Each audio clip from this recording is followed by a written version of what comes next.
ശ്രീലങ്കയിലേക്ക് ഒന്ന് പോകണം. അവിടെ വലിയ ദുരിതം, വലിയ നാശം വിതച്ചാണ് ഡിറ്റ്വ ചുഴലിക്കാറ്റ് ആഞ്ഞടിച്ചത്. കനത്ത മഴയിലും വെള്ളപ്പൊക്കത്തിലും മരണം 100 കടന്നു എന്നാണ് ഏറ്റവും പുതിയ വിവരം. 2 ലക്ഷം പേരാണ് ദുരന്തം അനുഭവിക്കുന്നത് എന്നുള്ളതും ഏറെ പ്രയാസകരമായ ഒരു കാര്യമാണ്. ഇതിനൊപ്പം തമിഴ്നാട്ടിലും മറ്റും മഴയുടെ വലിയ മുന്നറിയിപ്പുണ്ട്, ജാഗ്രത നിർദ്ദേശം നൽകിയിട്ടുണ്ട് എന്നാണ് മനസ്സിലാക്കേണ്ടത്. സൗദിയിൽ നിന്നും കേരളത്തിലേക്ക് ശ്രീലങ്കൻ എയർവേസിൽ പുറപ്പെട്ട മലയാളികളടക്കം 48 മണിക്കൂറിലധികമായി അവിടെ കുടുങ്ങിക്കിടക്കുന്നു എന്നുള്ള വളരെ പ്രധാനപ്പെട്ട ഒരു വിവരം കൂടി പ്രേക്ഷകർക്കായി പങ്കുവെക്കാനുണ്ട്. 48 മണിക്കൂറിലധികമായാണ് ഇവർ കുടുങ്ങിക്കിടക്കുന്നത്. ദൃശ്യങ്ങളിൽ കാണാം തമിഴ്നാടിനെ ശ്രീലങ്കയെ വല്ലാത്ത തരത്തിൽ ദുരിതം വിതച്ചുകൊണ്ടുള്ള വലിയ ചുഴലിക്കാറ്റ് അതിപ്പോൾ തമിഴ്നാടിൻ്റെ തീരപ്രദേശങ്ങളിലേക്കൊക്കെ ജാഗ്രത നിർദ്ദേശം നൽകിയ ഒരു പശ്ചാത്തലം കൂടി ഇതിനോട് ചേർത്ത് വെക്കണം. 2 ലക്ഷം മനുഷ്യരാണ് ഇപ്പോൾ ദുരിതം ബാധിച്ച് അവിടെ കിടക്കുന്നത് എന്നാണ് മനസ്സിലാക്കേണ്ടത്. കേരളത്തിലെ 5 ജില്ലകളിൽ യെല്ലോ അലേർട്ട് പ്രഖ്യാപിച്ചിട്ടുണ്ട് എന്നാണ് മനസ്സിലാക്കുന്നത്. തമിഴ്നാട്ടിൽ തീരപ്രദേശങ്ങളിൽ വലിയ ജാഗ്രത പുലർത്താൻ ആവശ്യപ്പെട്ടിരിക്കുന്നു. നമുക്കറിയാം ശ്രീലങ്കയൊക്കെ മത്സ്യമേഖലയൊക്കെ സജീവമായ ഒരു സ്ഥലമാണ്. അവരുടെ ഉപജീവന മാർഗം മത്സ്യബന്ധനമാണ്. ആ മേഖലയിലൊക്കെ ഈ ചുഴലിക്കാറ്റ് വലിയ തോതിലുള്ള പ്രശ്നങ്ങൾ ഉണ്ടാക്കി എന്നാണ് മനസ്സിലാക്കേണ്ടത്. പാർവതി സത്യദേവൻ ഏറ്റവും പുതിയ വിവരങ്ങളുമായി നമ്മോടൊപ്പം ചേരുന്നു. പാർവതി, വല്ലാത്ത ഒരു അവസ്ഥയാണല്ലേ ഈ ചുഴലിക്കാറ്റ്? അതിൻ്റെ പരിധി കടന്ന് ഒരുപക്ഷെ നേരത്തെ പറഞ്ഞതിനേക്കാളും വലിയ തോതിലുള്ള നാശം വിതച്ചിരിക്കുന്നു ശ്രീലങ്കയിൽ എന്നാണ് മനസ്സിലാക്കേണ്ടത്. ഏറ്റവും പുതിയ സ്ഥിതിഗതികൾ എങ്ങനെയാണ് അവിടെ? അതെ രഞ്ജിത്ത്, ശ്രീലങ്ക കടുത്ത ദുരിതത്തിലാണ്. ഏകദേശം 100-ലധികം ആൾക്കാർ ദുരന്തത്തിൽ ശ്രീലങ്കയിൽ മരണപ്പെട്ടിരിക്കുന്നു. ഒപ്പം തന്നെ മണ്ണിടിച്ചിലും പ്രളയവും വലിയ നാശം വിതച്ചിട്ടുണ്ട്. നിരവധി ആളുകൾ മണ്ണിനടിയിലാണ്. വീടുകളും അടിസ്ഥാന സൗകര്യങ്ങളും അവർക്കില്ലാതായിരിക്കുന്നു. ശ്രീലങ്കൻ ഭരണകൂടം ഇവരെ പുനരധിവസിപ്പിക്കുന്നതിനും അല്ലെങ്കിൽ രക്ഷാപ്രവർത്തനത്തിനുമായി കിണഞ്ഞു പരിശ്രമിച്ചുകൊണ്ടിരിക്കുന്ന ഒരു സമയം കൂടിയാണ്. ഇതുവരെ മരിച്ചവരുടെ എണ്ണം 100 കടന്നുവെന്നാണ് മനസ്സിലാക്കാൻ കഴിയുന്നത്. ഒപ്പം മണ്ണിനടിയിലായി നിരവധി പേരെ കാണാതായിട്ടുണ്ട്. 2 ലക്ഷത്തിലേറെ പേരാണ് ശ്രീലങ്കയിൽ ചുഴലിക്കാറ്റ് മൂലം ദുരിതം അനുഭവിക്കുന്നത്. പ്രളയവും മണ്ണിടിച്ചിലും മൂലം ഈ രാജ്യം വിറങ്ങലിച്ചു നിൽക്കുകയാണ്. വീടുകളും അടിസ്ഥാന സൗകര്യങ്ങളുമില്ല. കെലാനി, അട്ടനഗലു നദികളിലെ ജലനിരപ്പ് കൂടി ഉയർന്നതോടെ നിരവധി പ്രദേശങ്ങൾ വെള്ളത്തിനടിയിലാണ്. കൊളംബോയും ഗംബഹഗയും മോശം സ്ഥിതിയിലാണ്. ചുഴലിക്കാറ്റ് നിലവിൽ ശ്രീലങ്കയുടെ തീരത്തും അതിനോട് ചേർന്നുള്ള തെക്കൻ പടിഞ്ഞാറൻ ബംഗാൾ ഉൾക്കടലിലേക്കും നീങ്ങുന്നുവെന്നാണ് മനസ്സിലാക്കുന്നത്. നവംബർ 30, അതായത് നാളെ പുലർച്ചയോടുകൂടി തമിഴ്നാട്, തെക്കൻ ആന്ധ്ര തീരങ്ങളിലേക്ക് ചുഴലിക്കാറ്റ് എത്തുമെന്നും ചെന്നൈ ഉൾപ്പെടെയുള്ള 14 ജില്ലകളിൽ ഇതിനോടനുബന്ധിച്ച് ഓറഞ്ച് അലേർട്ടും പ്രഖ്യാപിച്ചിട്ടുണ്ട്. നവംബർ 30 പുലർച്ചയോടെ വടക്കൻ തമിഴ്നാട്, പുതുച്ചേരി, തെക്കൻ ആന്ധ്രാപ്രദേശ് തീരങ്ങളിലും ചുഴലിക്കാറ്റെത്തും. തെക്കൻ തമിഴ്നാട് തീരത്ത് കനത്ത ജാഗ്രതാ നിർദ്ദേശം നൽകിയിട്ടുണ്ട്. ഒപ്പം തന്നെ സംസ്ഥാനത്ത് 2 ദിവസം കൂടി മഴ തുടരുമെന്നും കാലാവസ്ഥാ നിരീക്ഷണ കേന്ദ്രം അറിയിച്ചിട്ടുണ്ട്. ചെന്നൈയിൽ നിന്ന് ശ്രീലങ്കയിലേക്കുള്ള വിമാന സർവീസുകൾ തടസ്സപ്പെട്ടു. റെയിൽ സർവീസുകളും താറുമാറായി. പലയിടത്തും വൈദ്യുതി മുടങ്ങിയിട്ടുണ്ട്. പോസ്റ്റുകളടക്കം കടപുഴകി, മരങ്ങൾ കടപുഴകി. ഇതൊക്കെ പുനഃസ്ഥാപിക്കാൻ തന്നെ ഏറെ സമയം വേണ്ടിവരും. തമിഴ്നാട്, ആന്ധ്രാപ്രദേശിലും മഴ മുന്നറിയിപ്പ് നൽകിയിട്ടുണ്ട്. തമിഴ്നാട്ടിലുടനീളം ജാഗ്രതാ നിർദ്ദേശം നൽകിയിട്ടുണ്ട്. തഞ്ചാവൂർ, തിരുവാരൂർ, നാഗപട്ടണം, മയിലാടുംതുറൈ എന്നിവയുൾപ്പെടെ നാളെ വരെ റെഡ് അലേർട്ട് പ്രഖ്യാപിച്ചിട്ടുണ്ട്. പുതുച്ചേരി തുറമുഖത്ത് 2ാം നമ്പർ ചുഴലിക്കാറ്റ് മുന്നറിയിപ്പ് സിഗ്നൽ നൽകിയിട്ടുണ്ട്.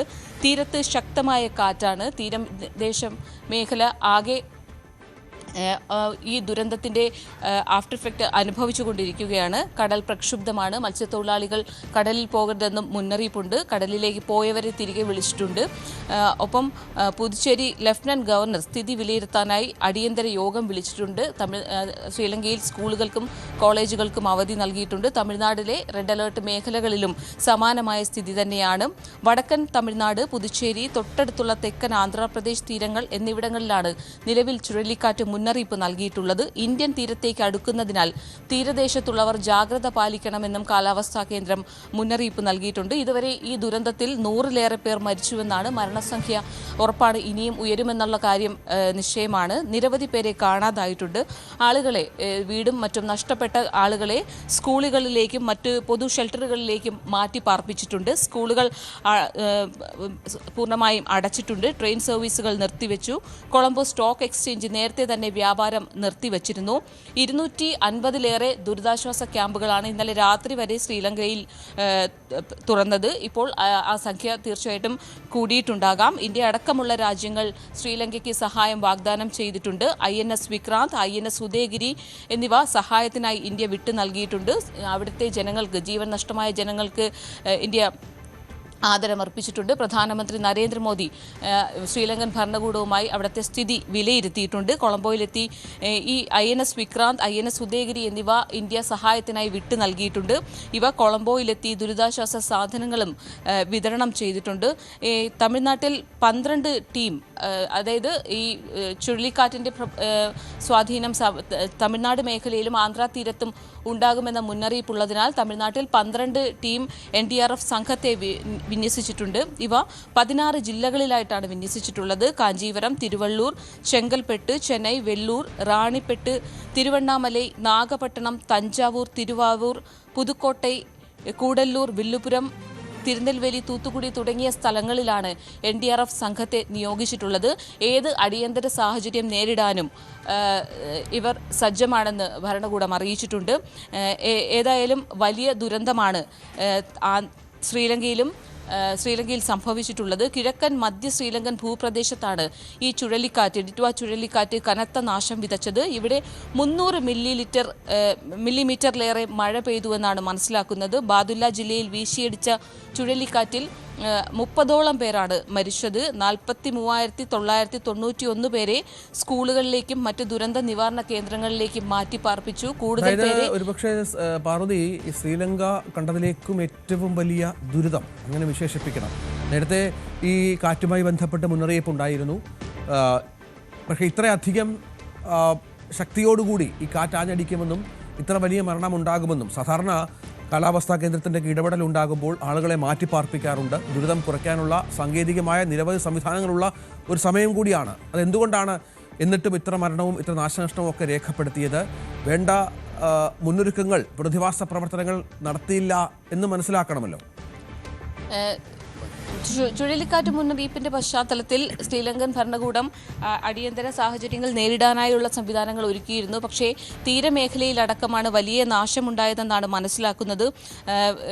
ഒപ്പം തന്നെ മണ്ണിടിച്ചിലും വലിയ തോതിൽ ആൾനാശമുണ്ടാക്കി. നിരവധി പേരെയാണ് മണ്ണിടിച്ചിലിൽ കാണാതായത്. നിരവധി പേരെ ഇനി മണ്ണിനടിയിൽ കുടുങ്ങിക്കിടക്കുകയാണ്. ഇവരെ കണ്ടെത്തേണ്ടതുണ്ട്.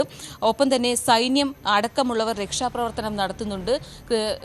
ഈ ശ്രീലങ്കയ്ക്ക് മറ്റ് രാജ്യങ്ങൾ സഹായ വാഗ്ദാനം നൽകിയിട്ടുണ്ട്. നമുക്കറിയാം, നേരത്തെ സൂചിപ്പിച്ചതുപോലെ തന്നെ ഇന്ത്യ തന്നെ അവർക്ക് സഹായത്തിനായി എല്ലാ സംവിധാനങ്ങളും ഉറപ്പു നൽകുകയും അത് വിട്ടു നൽകുകയും ചെയ്തിട്ടുണ്ട്. സൈന്യവും രക്ഷാപ്രവർത്തനം തുടരുന്നുണ്ട്. സാധ്യമായ എല്ലാ സഹായങ്ങളും മറ്റു രാജ്യങ്ങളും ശ്രീലങ്കയ്ക്ക് നൽകുന്നുണ്ട്. പ്രത്യേകിച്ച് കോസ്റ്റൽ ഏരിയയിലൊക്കെ ആയതിനാൽ തന്നെ ഇതിൻ്റെ ഒരു നാശനഷ്ടവും വലിയ തോതിൽ കൂടാനാണ് സാധ്യത. പലയിടങ്ങളിലും വെള്ളത്തിനടിയിലാണ്. നിരവധി ആൾക്കാർ കുടുങ്ങിക്കിടക്കുന്നു. മരണസംഖ്യ ഇനിയും ഉയരുമെന്നാണ് മനസ്സിലാക്കുന്നത്. രഞ്ജിത്ത്, അതാണ് സാഹചര്യം. ചുഴലിക്കാറ്റ്, കനത്ത മഴ, വെള്ളപ്പൊക്കം, അങ്ങനെ വല്ലാത്ത ഒരു ദുരിത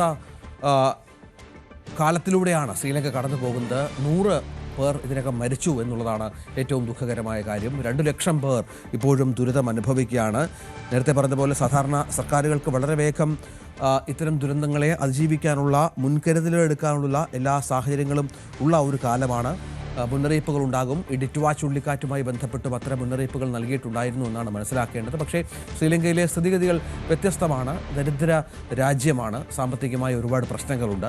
ജനങ്ങൾ സാധാരണ നിലയിൽ ജീവിക്കുന്ന നിരവധി ആളുകളുണ്ട്. അവർക്ക് ഈ ദുരിതാശ്വാസ കാര്യത്തിലൊക്കെ വളരെ പെട്ടെന്ന് ഒരു ആക്ഷൻ എടുക്കാൻ സാധിച്ചിരിക്കില്ല. അതുകൊണ്ടായിരിക്കാം ഒരുപക്ഷെ ഇത്രയധികം മരണത്തിലേക്ക് കാര്യങ്ങൾ പോയത്. പക്ഷേ തീരദേശ മേഖലയാണ്. ഈ കടൽ തീരങ്ങളിലും മറ്റും നിരവധി കെട്ടിടങ്ങളും ആളുകൾ താമസിക്കുന്ന പശ്ചാത്തലമുണ്ട്. മത്സ്യബന്ധന മേഖലകളുണ്ട്. ഇതൊക്കെ നോക്കുമ്പോൾ ഏറ്റവും വലിയൊരു ദുരിതകാലത്തിലൂടെ ശ്രീലങ്ക കടന്നു പോകുന്നു എന്നാണ് മനസ്സിലാക്കേണ്ടത്. പാർവതി, ഒപ്പം ഈ വിമാന സർവീസുകളുടെ കാര്യത്തിലും ചില ജാഗ്രതകൾ പറഞ്ഞിട്ടുണ്ട്. ശ്രീലങ്കൻ എയർവേസിൽ പുറപ്പെട്ട മലയാളികൾ കുടുങ്ങിക്കിടക്കുന്ന സാഹചര്യം നമ്മൾ റിപ്പോർട്ട് ചെയ്യുന്നുണ്ട്. മറ്റൊരു കാര്യം, ഏതാണ്ട് 300ഓളം ഇന്ത്യയിൽ നിന്നുള്ള 300ഓളം വിമാനങ്ങളെ ബാധിക്കുമെന്ന് മനസ്സിലാകുന്നു. ഇൻഡിഗോ അടക്കമുള്ള വിമാന കമ്പനികൾ ശ്രീലങ്കയിലേക്കും അവിടെ നിന്നുമുള്ള വിമാന സർവീസുകൾ പൂർണ്ണമായും നിർത്തിവെച്ചിട്ടുണ്ട്. അങ്ങനെ വ്യോമഗതാഗതത്തെ ബാധിക്കത്തക്ക വിധത്തിൽ അതെപ്പോഴേക്ക് ഈ കാറ്റിനൊരു ശമനം ഉണ്ടാകുമെന്ന് വേണം പ്രതീക്ഷിക്കാൻ? രഞ്ജിത്ത്, 2 ദിവസം കൂടി ഈ കാറ്റിൻ്റെ ഒരു പ്രഭാവം ശ്രീലങ്കയിൽ ഉടനീളം ഉണ്ടാകും. ശ്രീലങ്കയിൽ മാത്രമല്ല, അത് ശ്രീലങ്കയോട് ചേർന്ന് കിടക്കുന്ന ആന്ധ്രാപ്രദേശ്, തമിഴ്നാട് എന്നീ സംസ്ഥാനങ്ങളിലും അതുണ്ടാകും. കഴിഞ്ഞ ദിവസം തന്നെ നമുക്കറിയാം, നിരവധി വിമാന സർവീസുകൾ ഡൈവേർട്ട് ചെയ്യുകയും റദ്ദാക്കുകയും ഒക്കെ ചെയ്തിരുന്നു. ഒപ്പം തന്നെ ട്രെയിൻ സർവീസുകളും നിർത്തിവെച്ചിട്ടുണ്ട്. ട്രാക്കുകളിലടക്കം വെള്ളം കയറി പലയിടത്തും ഗതാഗതം താറുമാറായിട്ടുണ്ട്. റോഡിലും വലിയ വെള്ളക്കെട്ടാണ്. നമ്മൾ നേരത്തെ ദൃശ്യങ്ങളിൽ കണ്ടതുപോലെ തന്നെ ആളുകൾ സ്വയരക്ഷയ്ക്കായി, ജീവൻ രക്ഷിക്കാൻ വേണ്ടി തെങ്ങിന് മുകളിൽ ഒക്കെ കയറിയിരിക്കുന്ന കാഴ്ചയൊക്കെ അവിടെ നിന്ന് കാണാൻ സാധിക്കുന്നുണ്ട്. എയർഫോഴ്സ് അടക്കമുള്ളവർ സഹായത്തിനായി രംഗത്തുണ്ട്. അവർ ഇവരെ കുടുങ്ങിക്കിടക്കുന്ന ആളുകളെ രക്ഷിക്കുന്നുണ്ട്. ഏതായാലും ഈ റെയിൽ, റോഡ്, വ്യോമ ഗതാഗതമൊക്കെ ശ്രീലങ്കയിൽ താറുമാറായ അവസ്ഥയാണ്. ഇനിയും സമയമെടുക്കും ഇവയൊക്കെ പുനഃസ്ഥാപിക്കാൻ.